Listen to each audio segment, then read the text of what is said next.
తెలంగాణలో బంధు పెట్టిన అడ్డమైన స్టెరాయిడ్ సూదిబుడ్డు తెచ్చి కొందరు బట్టెవాయిగాళ్ళు భాగ్యనగరంలో అక్రమంగా అమ్ముతున్నారట.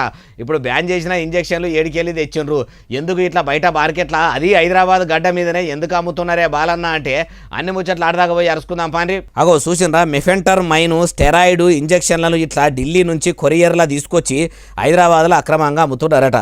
అసలే మన తెలంగాణ పోలీసులు మురక చూసి దొరకబట్టే బాపతి కాబట్టి పోలీసులకు అనుమానం వచ్చి ఓల్డ్ మలక్పేటలో ఉండే షేక్ సమీరు వసీం ఖాన్ అనే ఇద్దరి మీద డౌట్తోని ఎంక్వైరీ చేస్తే ఇల్లీగల్గా ఢిల్లీ నుంచి హైదరాబాద్కు తెచ్చి అమ్ముతున్నట్టు తెలిసిందట.